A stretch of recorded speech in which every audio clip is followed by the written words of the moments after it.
আমি তোমায় ভালোবাসি।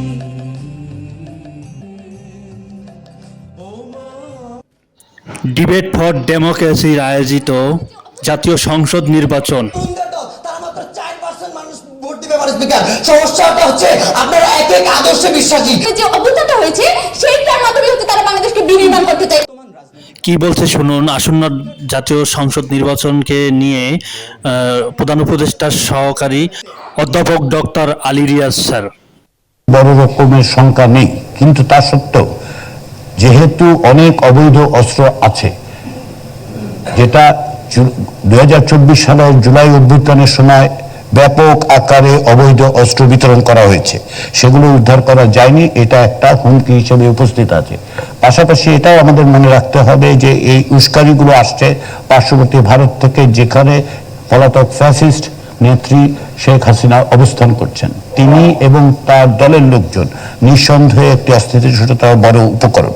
শুধু এটা বিবেচনা করলেই যথেষ্ট নয় যে আইন শৃঙ্খলা বাহিনী দিয়ে তা মোকাবেলা করা যাবে। আমি মনে করি যে বাংলাদেশের প্রত্যেকেরই উচিত সজাগ থাকা এবং এই ধরনের পরিস্থিতির যে কোনো ইঙ্গিত পেলে সেগুলোকে মোকাবেলা করার জন্য সংশ্লিষ্ট সরকারি প্রতিষ্ঠান, আইন শৃঙ্খলা বাহিনী এবং সকলকে সাথে নিয়েই এগুলো মোকাবেলা করতে হবে। নির্বাচন বিতর্ক প্রতিযোগিতা, আসন্ন জাতীয় সংসদ নির্বাচনের ভূমিকা নিয়ে এখন বক্তব্য রাখবেন জনাব হাসান আহমেদ চৌধুরী কিরণ, ডিবেট ফর ডেমোক্রেসির চেয়ারম্যান।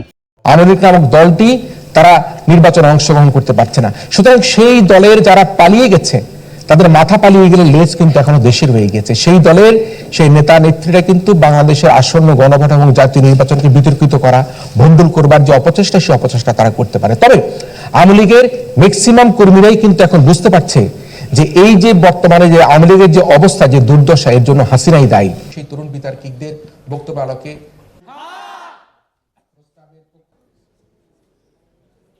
ক্ষমতাচ্যুত পলাতক স্বৈরাচারী এক ধরনের ডিলিউশনের মধ্যে আছেন, এক নিজের কল্পনা জগতে আছেন। এই ধরনের কথাবার্তা তিনি আগেও বলেছেন যে ষড়যন্ত্রের মাধ্যমে ক্ষমতাচ্যুত করা হয়েছে। অতীতে যখন তিনি বাংলাদেশে ছিলেন এবং অবৈধ নির্বাচনের মাধ্যমে ক্ষমতা দখল করেছিলেন, তখনও প্রায়শই তিনি এই ধরনের ষড়যন্ত্রের কথা বলতেন। যে ক্ষমতায় থাকা অবস্থাতে এই সমস্ত ষড়যন্ত্রের কথা বলে এক ধরনের ভীতি এবং ভয়ের সংস্কৃতি চালু করা হয়েছিল।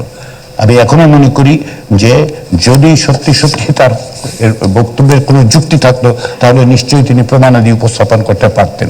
তরুণ ভোটাররাই হবে আগামী জাতীয় নির্বাচনের প্রধান একটা নিয়ামক হিসাবে কাজ করবে। তবে এই তরুণদেরকে যাতে আর কোনোভাবেই কোনো রাজনৈতিক দল লেজুর ভিত্তিক রাজনীতির মাধ্যমে কোনোভাবে প্রভাবিত করে হেলমেট বাহিনীর মতো তৈরি না করে, সেটি আজকে আসন্ন নির্বাচনের পূর্বে যারা সরকার গঠন করবেন সেই আগাম অভিনন্দন জানিয়ে তাদেরকে বলতে চাই, আপনারা তরুণদেরকে কোনোভাবে বিপথে নিবার জন্য কোনো হেলমেট বাহিনী আপনারা গঠন করবেন না।